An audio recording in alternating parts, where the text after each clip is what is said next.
Во преполната сала на импозантниот храм Христос Спасител, патриархот на Руската црква господин Кирил му ја врачи на председателот Иванов наградата што го носи името на поранешниот патриарх Алексеј II.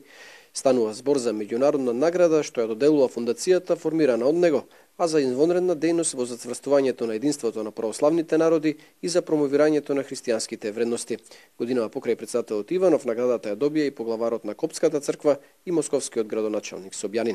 Патриархот Кирил во своето обраќање, но и во тета-тета разговорите што ги имаше претходно со председателот Иванов, имаше само пофални зборови за Македонија, која, како што рече, иако е мала, успешно се справува со предизвиците. Уште еднаш сакам да подблежам дека нашите врски се многу длабоки. И дай Бог, чтобы они продолжались на всех уровнях. И дай Боже тие да траат на сите на государственном, и на државното, на общественном, на общественото, чтобы православные люди тоже имели возможность общаться друг с другом. За православните луѓе да имат можност да комуницираат меѓу себе. Вреднувајќи го вашиот придонес кон засврстување на православното единство, нашата фондација за единство на православните народи и одлучилите ви ја додели оваа награда. А за современите предизвици во својот говор зборуваше председателот Ѓорѓе Иванов. Рече дека живееме во време на прогонства, преселби и конфликти. Како пример посочи дека за 10 години биле убиени 900.000 христијани само поради нивната вера. Вина гледа во глобализацијата, а решение во новиот поредок кој треба да дојде.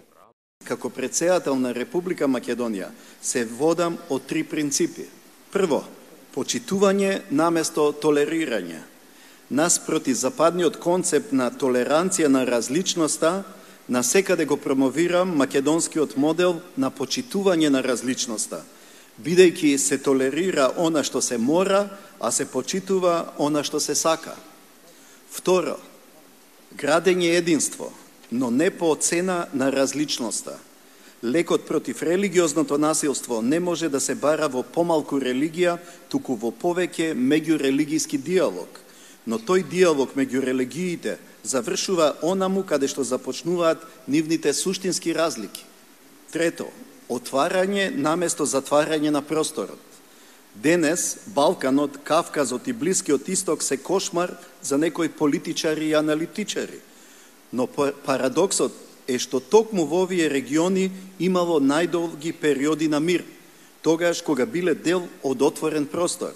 Верувам дека овие 3 принципи, почитување, диалог и отвореноста, може да ни помогнат во градењето на новиот свет, но при тоа да не го испуштаме од рака компасот. Главниот настан во дводневната посета на председателот Иванов на Русија ќе биде утрешната средба со рускиот председател Владимир Путин. Што ќе биде тема на разговорите, засега официјално не се соопштува, но не е тешко да се претпостави дека една од главните теми ќе биде политичката состојба во земјата, особено ако се имало предвид интересот што тука во Москва владае околу ситуацијата и во Македонија и во целиот регион. Се сеќаваме на сите тие соопштенија што изминатите неколку месеци ги испрати Руското министерство за надворешни работи, а беа поврзани со македонската криза. Официјална Москва смета дека решението треба да се бара исклучиво во рамки на уставот. Гоце Михајловски од Москва за телевизија Нова.